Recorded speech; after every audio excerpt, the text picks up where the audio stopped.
السلام علیکم ورحمۃ اللہ وبرکاتہ۔ انشاءاللہ اس ویڈیو میں آپ کو مکہ شہر کے بارے میں انٹروڈکشن دیں گے، کعبۃ اللہ کے بارے میں، اس کی بریف ہسٹری کے بارے میں، ابراہیم علیہ السلام، اسماعیل علیہ السلام، نبی صلی اللہ علیہ وسلم کے متعلق، حجر اسود ہے، حتیم ہے، کعبۃ اللہ کا دروازہ ہے، صفا مروہ ہے، سعی ہے، حج عمرہ، انشاءاللہ بیسک بات ہے انشاءاللہ اس ویڈیو میں بتانے کی آپ کو کوشش کریں گے۔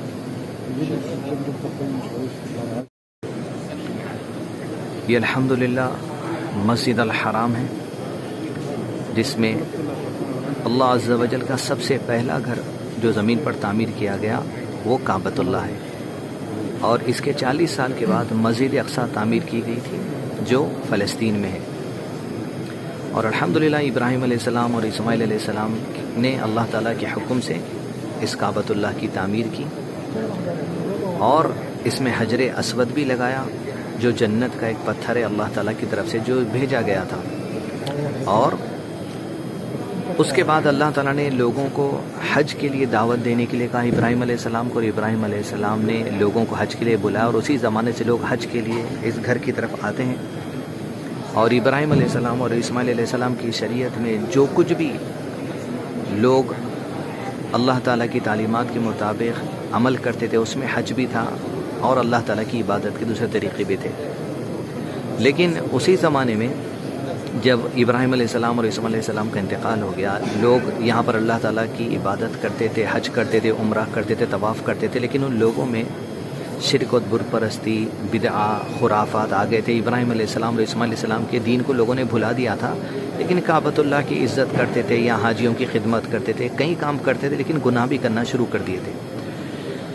اسی زمانے میں نبی صلی اللہ علیہ وسلم کی جب کئی سال کے بعد پیدائش ہوئی، جس سال پیدائش ہوئی اسی سال غالباً نبی صلی اللہ علیہ وسلم کا گھر کعبۃ اللہ کے اس سائیڈ میں جو آپ اس ویڈیو میں دیکھ سکیں گے آگے، یمن کا ایک بادشاہ تھا جس کا نام تھا ابرہہ۔ اس کو بڑا وہ ہوا کہ بھئی عرب کے لوگ اور دنیا کے لوگ آ کر کعبۃ اللہ کا حج کرتے ہیں، تو اس نے ایک چرچ بنایا اور چاہتا تھا کہ لوگ آ کے اس کی عبادت کریں، اور چاہتا تھا کہ لوگ اس چرچ میں عبادت کریں۔ لیکن عرب کے لوگوں کو پتہ چلا کہ اس نے ایک چرچ بنایا لوگوں کو بلانے کے لیے، تو ایک آدمی نے اس چرچ میں گندگی ڈال دی۔ تو اس ابرہہ کو اتنا غصہ آیا کہ اس نے ہاتھی لے کر، ایلیفنٹس لے کر، ایک بڑی آرمی لے کر یمن سے نکلا اور کعبۃ اللہ کو توڑنے کے ارادے سے مکہ کے قریب والے علاقے تک آ گیا، لیکن مکہ کے اندر داخل نہیں ہوا تھا۔ اللہ تعالیٰ نے قرآن مجید میں اس بارے میں ارشاد فرمایا، سورہ فیل میں، اعوذ باللہ من الشیطان الرجیم، بسم اللہ الرحمن الرحیم، الم تر کیف فعل ربک باصحاب الفیل الم یجعل کیدہم فی تضلیل وارسل علیہم طیرا ابابیل ترمیہم بحجارۃ من سجیل فجعلہم کعصف مأکول، کہ کیا تم نے نہیں دیکھا ہاتھی والوں کے ساتھ ہم نے کیا کیا ابرہہ اور اس کی آرمی کے ساتھ، کہ جب وہ آ رہے تھے یہاں پر تو اللہ تعالیٰ نے ابابیل، چھوٹے چھوٹے برڈز کو بھیجا جو بڑی جھنڈ کی شکل میں آتے تھے، اور ان کی چونچ میں 3 دانے رہتے تھے پتھر چھوٹے سے، اور وہ اوپر سے پھینکتے تھے اللہ تعالیٰ کے حکم سے، اور ابرہہ کے لشکر پہ جب وہ گرتے تھے تو سب کے سب آدمی مر جاتے تھے۔ تو اللہ تعالیٰ نے الحمدللہ ایسے اس کعبۃ اللہ کی عبادت کی۔ اب زندگی چلتی، نبی صلی اللہ علیہ وسلم آئے اور لوگوں کو توحید کی دعوت دی۔ آج اس گھر میں الحمدللہ شرک نہیں ہوتا، خرافات نہیں ہوتے، حج اور عمرہ چلتا ہے، عبادت طواف چلتا ہے، جو آپ طواف نیچے دیکھ رہے ہیں یہ بھی عبادت ہے۔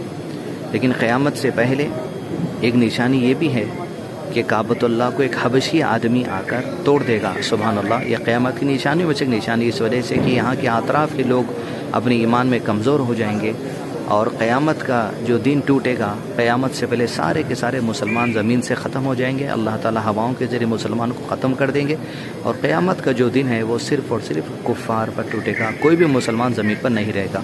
اس دن کی جو ہولناکیاں، جو تکالیف رہیں گے وہ صرف اور صرف کفار دیکھیں گے، باقی سارے مسلمان اللہ کی رحمت سے پہلے ہی سے مر جائیں گے۔ تو بچوں، مزید باتیں انشاءاللہ اس ویڈیو میں مکہ اور حرم، دیگر چیزوں کے بارے میں انشاءاللہ آپ سیکھ کر نالج حاصل کریں اور اپنی ایمان کو مضبوط کریں، دین کا علم حاصل کریں۔ یہ الحمدللہ حجر اسود ہے جو جنت کا پتھر ہے، جو خانہ کعبہ میں، کعبۃ اللہ میں لگایا گیا۔ یہ کعبۃ اللہ کے اندر جانے کا دروازہ ہے. اس کے اندر جا کر لوگ غسل بھی دیتے ہیں، کعبۃ اللہ کی صفائی کرتے ہیں، اور اندر جانے کے بعد کسی بھی طرف رخ کر کے نماز پڑھی جا سکتی ہے. اور یہ کیج میں ابراہیم علیہ السلام، مقام ابراہیم اسے کہا جاتا ہے. اس کیج میں وہ پتھر جس پر کھڑے ہو کر ابراہیم علیہ السلام کعبۃ اللہ کی تعمیر کرتے تھے. اللہ تعالیٰ نے قرآن مجید میں فرمایا اعوذ باللہ من الشیطان الرجیم وَإِذْ يَرْفَعُ إِبْرَاهِيمُ الْقَوَاعِدَ مِنَ الْبَيْتِ وَإِسْمَاعِيلُ رَبَّنَا تَقَبَّلْ مِنَّا إِنَّكَ أَنْتَ السَّمِيعُ الْعَلِيمُ. اس میں وہ پتھر ہے.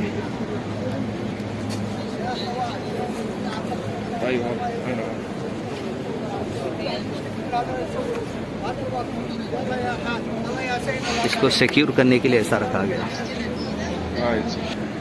اور یہ جو باؤنڈری دکھ رہی ہے یہ حتیم ہے، یہ بھی کعبۃ اللہ ہی کا حصہ ہے. اس میں بھی نماز پڑھنا کعبۃ اللہ کے اندر ہی نماز پڑھنے کے برابر ہے. اب سیرت کی کتابوں میں آپ پڑھیں گے تو پتہ چلے گا کیا وجہ سے چھوڑا گیا تھا. اللہ تعالیٰ کی چاہت ہے، بس اس کو آج بھی ایسے رکھا گیا. یہ کعبۃ اللہ ہی کا حصہ ہے، حتیم کہا جاتا ہے اسے. اور یہ الحمدللہ کعبۃ اللہ ہے، بیت العتیق. زمین پر اللہ عز و جل کے گھروں میں سے سب سے پہلا گھر جو تعمیر کیا گیا. اور یہ طواف چل رہا ہے. کعبۃ اللہ کے طواف میں 7 چکر لگائے جاتے ہیں. یہ 7 چکر طواف کرنے میں عمرہ ہوتا ہے، اور پھر اس کے بعد صفا مروہ پہاڑی کے درمیان سعی کرنے میں عمرہ کمپلیٹ ہوتا ہے. یہ 7 چکر لگانے کا ثواب ایک غلام کو آزاد کرنے کے برابر ہے، اور ہر قدم پہ ایک نیکی ملتی ہے اور گناہ بھی جھڑا دیا جاتا ہے. ہر قدم پہ ایک نیکی جو سو اللہ تعالیٰ کی طرف سے عطا کی جاتی ہے اس طواف کی عبادت میں. یہ رکن یمانی ہے، رکن یمنی. حجر اسود کا بوسہ لیا جاتا ہے، رکن یمنی کا بوسہ نہیں. لیکن اگر قریب سے موقع ملے تو چھو سکتے ہیں عمرہ کرتے وقت میں، لیکن اشارہ کرنا اس کے لیے ثابت نہیں. اور اگر حجر اسود کی طرف چھونے کا موقع نہ ملے طواف کرتے وقت میں تو اشارے سے بھی اللہ اکبر کہا جا سکتا ہے.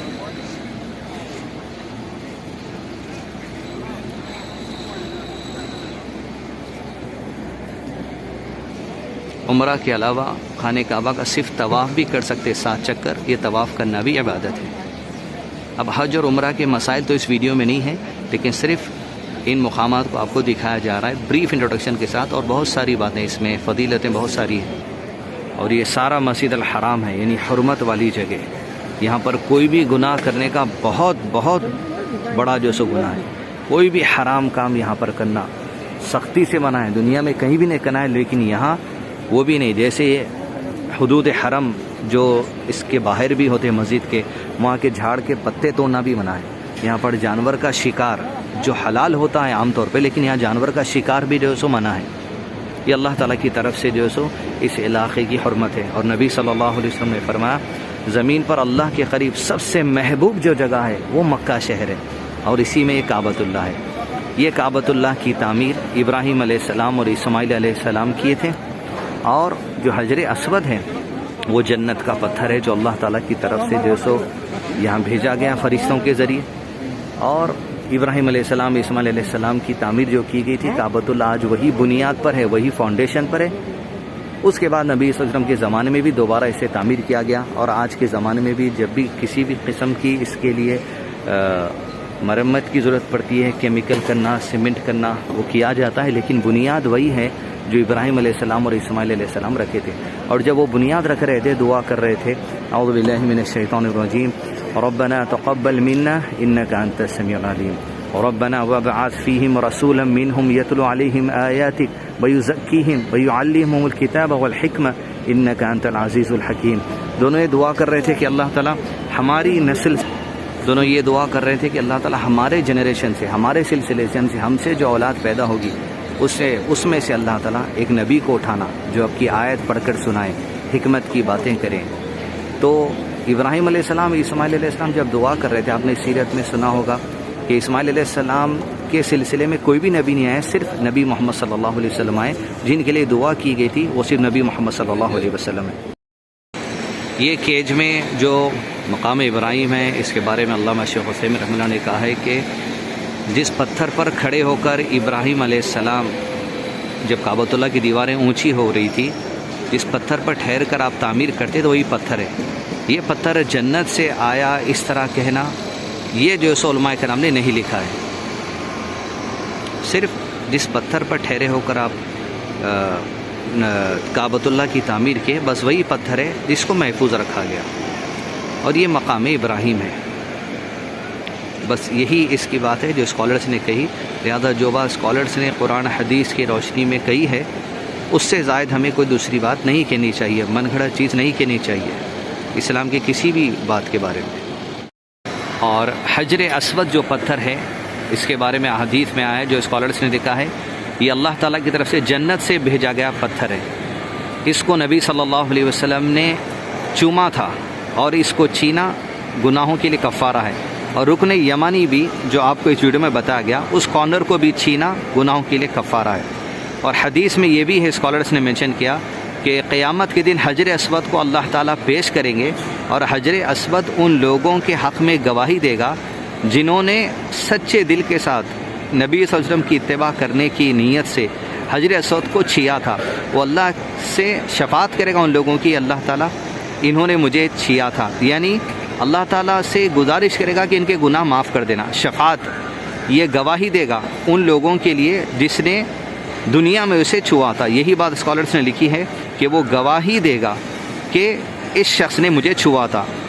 گناہ شفاعت ہوگی یا نہیں یہ بات یہاں مینشن نہیں ہے جو میں نے ابھی کچھ دیر پہلے کیا. البتہ اسکالرس نے یہی مینشن کیا ہے کہ وہ گواہی دے گا صرف کہ اللہ تعالیٰ اس نے مجھے چھیا تھا. نبی صلی اللہ علیہ وسلم نے جب چوما تو صحابہ اکرام نے بھی حجر اسود کو چوما، اور جس سے حجر اسود کو چومنے کا موقع نہیں ملتا، چھونے کا موقع نہیں ملتا، وہ صرف ہاتھ کا اشارہ کر کے اللہ اکبر کہہ کر طواف کر سکتے ہیں. تو یہ حجر اسود کے الحمدللہ بارے میں بیسک باتیں ہیں. شفاعت کرے گا اس پوائنٹ کو اسکالرس نے نہیں لکھا، میں نے کہہ دیا تھا پھر ریکٹیفائی کر لیا. اس میں صرف یہ کہے گا کہ اس نے مجھے چھوا تھا. اب اس کے ذریعے شفاعت ہوگی کیا ہوگی واللہ عز و جل بہتر جانے. تو جتنی باتیں لکھی ہیں اتنی ہمیں الحمدللہ کہنی چاہیے. یہ الحمدللہ صفا پہاڑی ہے، صفا پہاڑی جو کعبۃ اللہ یہاں ہے، یہ دکھ رہا ہے ٹاپ، اور یہ صفا پہاڑی ہے. قرآن مجید میں اللہ نے فرمایا ان صفا والمروہ، صفا اور مروہ اللہ تعالیٰ کی نشانیوں میں سے. یہ صفا مروہ کیا ہے انشاءاللہ اب ہم اس ویڈیو میں آپ کو بتائیں گے. صفا یہ ایک پہاڑی ہے، اس کے وہ سائڈ میں انشاءاللہ ہم لے جائیں گے آپ کو. مروہ ایک پہاڑی ہے. ابراہیم علیہ السلام کے وائف حاجر علیہ السلام اور اسماعیل علیہ السلام کے مدر، جب ابراہیم علیہ السلام ان کے چھوٹے سے بچے تھے اسماعیل علیہ السلام، ان کو اور اللہ تعالیٰ کے آرڈر سے حاجر علیہ السلام کو کعبۃ اللہ کے پاس لا کر چھوڑ دیے تھے، اور کچھ پانی اور کھجور کھانے پینے کی چیزیں رکھ کر چلے گئے تھے، اس لیے کہ اللہ تعالیٰ کا یہی آرڈر تھا. اور جانے کے بعد کچھ دن تک حاجر علیہ السلام وہ کھجور کھاتے، پانی پیتے، اور اپنے جو چھوٹے سے بچے تھے اسماعیل علیہ السلام ان کو بریسٹ فیڈ کرتے تھے، دودھ پلاتے تھے. تو جب وہ کھانا کھاتی تھی، پانا پیتی تھی تو دودھ پلا سکتی تھی. اب تھوڑے دن کے بعد وہ پانی اور کھجور ختم ہو گیا، اور دودھ پلانے کے لیے اسماعیل علیہ السلام کو دودھ پلانے کے لیے جو سو وہ اللہ کی طرف سے کوشش کر رہی تھی کہ مزید کچھ کھانا پینا ملے تو اسماعیل علیہ السلام کو بھی دودھ برابر سے ملے گا. لیکن جب کھانا پانی ختم ہو گیا تو اسماعیل علیہ السلام کو کعبۃ اللہ کے پاس چھوڑ کر یہاں پر صفا پہاڑی پر اونچی آئی تاکہ کسی کو دیکھیں، یا کوئی اگر مل جائے کچھ کھانے پینے کا سامان، یا کوئی اگر جانے والے لوگ ہیں راستے سے ان کے پاس سے کچھ پانی وغیرہ کچھ سامان مل سکے. لیکن جب صفا پہ چڑھتی ہیں تو کوئی نہیں دکھتا، تو نکل کے پھر اس اسٹرپ سے وہ چلتی ہیں اور پورا یہ راستہ چلتے جاتی ہیں. راستے میں جب اسماعیل علیہ السلام ادھر سے نہیں دکھتے تو اور تیزی سے چلتی ہیں، اور پھر سامنے وہاں جاتی ہیں وہ مروہ پہاڑی پر. مروہ پر چڑھ کر دیکھتی ہیں تو اسماعیل علیہ السلام دکھتے، اور پھر کسی کو دیکھتی ہیں کہ کوئی مل جائے تو کچھ کھانے پینے کا انتظام ہو جائے. پھر مروہ سے صفا، صفا سے مروہ، ایسے 7 چکر لگاتی ہیں. اور جب 7 چکر میں کوئی بھی نہیں ملتا تو اس کے بعد اللہ تعالیٰ کی طرف سے اسماعیل علیہ السلام جہاں پر لیٹے ہوئے تھے، رو رہے تھے، وہیں پر اللہ تعالیٰ نے جبریل علیہ السلام کو بھیجا، اور جبریل علیہ السلام نے اللہ تعالیٰ کے حکم سے اپنے پر کو زمین پر مارا، اور وہ زمین سے پھٹ کر زمزم کا پانی جو سو نکلا، زمزم کا کنواں۔ حاجر علیہ السلام وہاں دوڑ کے دیکھی کہ اللہ تعالیٰ کی نشانی ہے، زمزم کا پانی نکلا۔ جس دن سے زمزم کا پانی نکلا آج تک وہ ہے، اور اللہ تعالیٰ جب تک چاہے گا وہ پانی سے انشاءاللہ لوگ جو سو سیراب ہوتے رہیں گے۔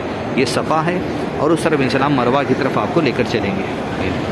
تو یہ جو حاجر علیہ السلام کی سنت ہے، ان کی یاد کے لیے ان کے طریقے کو اللہ تعالیٰ نے قائم رکھا، اور نبی صلی اللہ علیہ وسلم کو جو دین دیا گیا اس میں بھی حج اور عمرہ کے لیے سعی کرنا طواف کے بعد یہ سسٹم بنایا گیا، اور نبی صلی اللہ علیہ وسلم نے سعی کی، اور نبی صلی اللہ علیہ وسلم کو دیکھ کر صحابہ نے سعی کی۔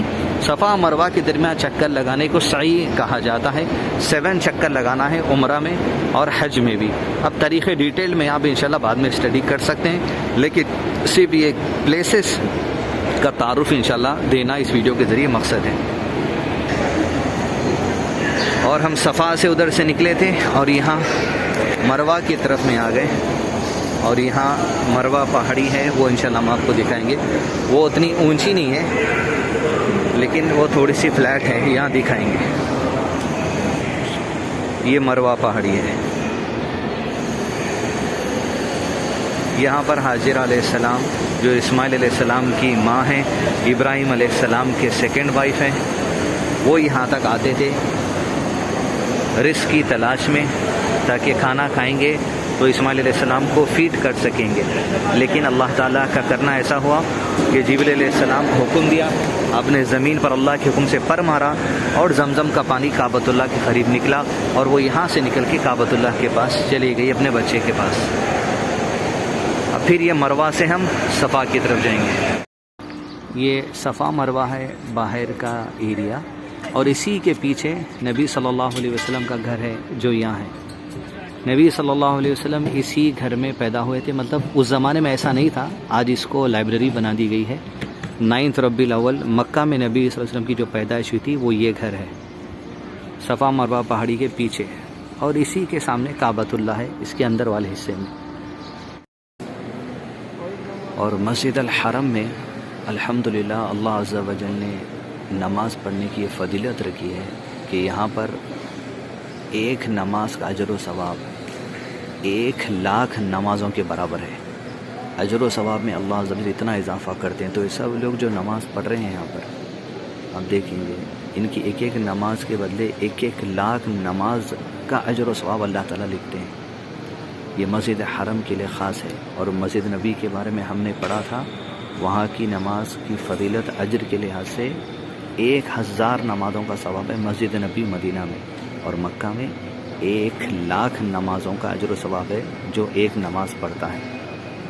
تو ثواب کے لحاظ سے دوسری مساجد میں دنیا کے جو 2 رکعت نماز پڑھنے میں اجر و ثواب ملتا ہے، یہاں مسجد حرم میں اس کا 1,00,000 نمازوں کے برابر اجر و ثواب ملتا ہے۔ اس کے علاوہ حدیث میں یہ بھی ہے کہ نوافل صلاح جو ہے وہ گھروں ہی میں ادا کی جائے، اس لیے کہ نبی صلی اللہ علیہ وسلم نے فرمایا کہ گھر میں نماز پڑھنا نوافل، فرض نہیں، نوافل نماز وہ بھی مرد کے لیے، عورتیں تو فرض نماز بھی گھر میں پڑھیں گی، نوافل بھی گھر میں پڑھیں گی۔ نوافل صلاح گھر میں پڑھنا نبی صلی اللہ علیہ وسلم نے افضل قرار دیا، اور فرمایا تم اپنی نمازوں کا کچھ حصہ اپنے گھروں میں ادا کرو، اس سے اللہ تعالیٰ تمہارے گھروں میں رحمتیں اور برکتیں نازل فرماتا ہے۔ تو اسکالرس نے کہا فرض نماز مسجد میں پڑھنا افضل ہے اور اجر و ثواب زیادہ ہے، اور نفل صلاح گھر میں پڑھنا افضل ہے اور اجر و ثواب مسجد میں پڑھنے سے زیادہ گھر میں پڑھنا ہے، گھر میں پڑھنے کا ہے صرف نفل صلاح کے لیے۔ جیسے نبی صلی اللہ علیہ وسلم کا گھر آپ نے دیکھا گزشتہ کلاس میں، مسجد نبی کے بازو ہی تھا، لیکن نوافل آپ گھر میں پڑھتے تھے۔ صحابہ کے گھر بھی مسجد نبی کے بہت قریب تھے، لیکن اس کے باوجود نوافل وہ لوگ گھر میں پڑھ کر آتے تھے۔ یہ کعبۃ اللہ ہے، اور آپ دیکھتے ہیں کہ ہم یہاں جو سجدہ کرتے ہیں کعبۃ اللہ کی طرف رخ کر کے سجدہ کرتے ہیں، اور کعبۃ اللہ کے اطراف میں لوگ جو سو سجدہ کرتے ہیں ہر طرف سے۔ اور کعبۃ اللہ الحمدللہ ریسرچ کے مطابق دنیا کا زمین کا سینٹر پوائنٹ ہے. جیسے اس ایریا میں اگر کوئی لوگ سجدہ کرتے ہیں تو اس کے پیچھے جو کنٹریز آتے ہیں وہ جب کعبۃ اللہ کی طرف رخ کر کے سجدہ کرتے ہیں تو اس طرف سجدہ کرتے ہیں. جیسے انڈیا کے لوگ ہیں، انڈیا کے لوگ جب سجدہ کرتے ہیں تو کعبۃ اللہ کے کون سے سائڈ ان کا سجدہ ہوتا ہے؟ جو حجر اسود اور کعبۃ اللہ میں اندر داخل ہونے کا جو دروازہ ہے اس سائڈ میں انڈیا والے سجدہ کرتے ہیں. تو اس طرح پورے دنیا کے لوگ اپنے اپنے قبلے کی طرف جب سجدہ کرتے ہیں تو سجدہ کعبۃ اللہ کی طرف ہوتا ہے. لیکن اگر آپ سے کوئی سوال کرے کہ بھئی اسلام میں شرک تو نہیں ہے، شرک کرنا نہیں ہے اسلام میں، اللہ کے سوا کسی کو سجدہ کرنا نہیں ہے، تو پھر کعبہ کو سجدہ کرنا شرک ہو گیا نا؟ تو اس کے لیے جواب یہ ہے کہ ہم کعبۃ اللہ کو سجدہ نہیں کرتے. اللہ تعالیٰ نے ہمیں یہ ڈائریکشن بتایا ہے، یعنی یہ طرف سجدہ کرنے کا اللہ تعالیٰ نے حکم دیا ہے، اور ہماری نیت صرف اللہ تعالیٰ کو سجدہ کرنے کی ہوتی ہے، اللہ تعالیٰ کی عبادت کرنے کی ہوتی ہے. تو ہم سجدہ کعبۃ اللہ کو نہیں کرتے، سجدہ اللہ کو کرتے ہیں. اور اللہ نے کہا کعبے کے ڈائریکشن میں سجدہ کرو. تو جو اللہ کا حکم ہے وہ حکم پر ہم چلیں گے، اور اللہ کے حکم پر چلنے میں ہی ہماری بھلائی ہے اور اسی میں ہماری کامیابی ہے. تو سجدہ کعبۃ اللہ کے ڈائریکشن میں ہوتا ہے، کعبۃ اللہ کو سجدہ نہیں ہوتا. کیونکہ جب ہم یہاں کعبے میں لوگ نماز پڑھ رہے ہیں، آپ دیکھ سکتے ہیں یہ لوگ سجدہ کر رہے ہیں، تو یہ جو اب سجدہ کر رہے ہیں یہ کعبہ کو سجدہ نہیں کر رہے ہیں. اگر کوئی یہ سوچ رہا ہے کہ میں کعبہ کو سجدہ کرتا ہوں، کعبہ کو میرا رب مانتا ہوں، تو وہ شرک ہو جائے گا. ہم کعبہ کو رب نہیں مانتے، اللہ ہمارا رب ہے، اور کعبۃ اللہ اللہ تعالیٰ کا گھر ہے جو سب سے پہلے تعمیر کیا گیا. تو یہ بات بھی یاد رکھیں، یہ ڈائریکشن ہے. اب کعبۃ اللہ سے پہلے، کعبۃ اللہ جب قبلہ بنایا گیا مسلمانوں کا، نبی صلی اللہ علیہ وسلم مدینہ ہجرت کر کے چلے گئے تھے تب بنایا گیا. لیکن اس سے پہلے نبی صلی اللہ علیہ وسلم اور صحابہ بیت المقدس جو فلسطین میں مسجد اقصیٰ ہے اس طرف رخ کر کے نماز پڑھتے تھے، سجدہ اس ڈائریکشن میں کرتے تھے، کیونکہ اللہ تعالیٰ کا وہ حکم تھا. تو مسجد اقصیٰ کو سجدہ نہیں ہوتا تھا، ویسے ہی خانہ کعبہ کو سجدہ نہیں ہوتا. یہ ڈائریکشن ہے جس طرف ہمیں سجدہ کرنے کا حکم دیا گیا، اور ہماری نیت صرف اللہ کو سجدہ کرنے کی ہے. جیسے آپ اگر گھر میں نماز پڑھتے ہیں تو آپ کے گھر کے جہاں ہم نماز پڑھتے ہوگے وہاں وال ہوگی، دیوار ہوگی، یا وہاں پر کوئی ٹیبل ہوگا، یا وہاں کوئی چیئر ہوگی. تو کیا آپ سجدہ چیئر کو کر رہے ہیں؟ تو کیا آپ سجدہ گھر میں وال کو کرتے ہیں، گھر کی دیوار کو کرتے ہیں، گھر کے دروازے کے پاس کرتے ہیں؟ جہاں بھی آپ گھر میں نماز پڑھتے ہوں گے وہاں صوفہ ہوگا نماز پڑھنے کے سامنے، یا دیوار ہوگی، یا کوئی چیئر ہوگی، یا کوئی بیڈ ہوگا جس کے سامنے آپ نماز پڑھتے ہیں. تو کیا اس کا مطلب یہ ہمارا سجدہ بیڈ کو ہو رہا ہے، صوفہ کو ہو رہا ہے، چیئر کو ہو رہا ہے؟ نہیں ہے نا. جیسے ہی وہ ہماری نیت اللہ تعالیٰ کو سجدہ کرنے کی، لیکن ہمارے سامنے چیئر ہوگی، ویسے ہی نیت اللہ کو سجدہ کرنے کی یہاں سامنے کعبۃ اللہ ہے، کیونکہ یہی ڈائریکشن میں سجدہ کرنے کے لیے کہا گیا. تو جب آپ گھر سے بھی سجدہ کرتے ہیں آپ کا ڈائریکشن کعبۃ اللہ کی طرف ہی سجدے کا ہے، لیکن نیت اللہ تعالیٰ کو سجدہ کرنے کی ہے. بھلے گھر میں سجدہ کرتے ہو سامنے کوئی بھی چیز رہے، لیکن انسان نہیں رہنا چاہیے، سامنے سے گزرنا نہیں چاہیے. نماز پڑھتے وقت میں اسے روکنا چاہیے، اور کوئی نماز پڑھ رہا ہے تو ہمیں سامنے سے نہیں گزرنا چاہیے. یہ بیسک باتیں ہیں جو کعبۃ اللہ کے ڈائریکشن سے متعلق ہے، آپ یاد رکھیں. الحمدللہ یہ دی اینڈ آف حرم باؤنڈری، یہاں پر حدود حرم ختم ہوتے ہیں، یعنی مسجد الحرم خانہ کعبہ جو حرم جسے کہا جاتا ہے اس کی جو باؤنڈری ہے وہ ایک سائیڈ میں یہاں پر ختم ہوتی ہے، اس طرف میں یہاں پر تک حدود حرم ہے. قرآن مجید کی آیت ہے لکھی بھی یہاں پر، اعوذ باللہ من الشیطان الرجیم، ان اول بیت وضع للناس للذی ببکہ مبارک وہدی للعالمین، سورہ آل عمران کی آیت نمبر 96. یہاں سے مکہ جو حرم ہے خانہ کعبہ اپروکسیمیٹلی 20 سے 22 کلومیٹر ہے. اس طرح خانہ کعبہ کے چاروں طرف میں جو باؤنڈریز ہیں حدود حرم کی، کسی طرف 20 کلومیٹرز آتا ہے، کسی طرف 22 کلومیٹرز آتا ہے، کسی طرف 7 آتا ہے، کسی طرف 12 کلومیٹرز آتا ہے. جس سائڈ میں یہاں ٹھہرا ہوا ہوں یہ کم سے کم حرم یہاں سے 20 سے 22 کلومیٹر ہے. تو مطلب حدود حرم یہاں تک ہے. اس علاقے کے بھی ہم جھاڑ کے پتے توڑنا منع ہے، یہاں تک بھی جانور کا شکار کرنا منع ہے. یہ حدود حرم ہے، پوری عزت والی جگہ، یہاں سے لے کے پورا حرم وہاں تک 22 کلومیٹر. یہ مکہ شہر کی مختصر الحمدللہ تعریف تھی اس کلاس میں. یہ پورا حدود حرم ہے. اللہ تعالی ہم سب کو اس جگہوں سے ہدایت کے ساتھ جو سو گھروں کو لوٹائے، آمین. اور زندگی میں یہاں پر حج اور عمرہ کی توفیق عطا کرتے رہے، آمین. اللہم صلی وسلم علی نبینا محمد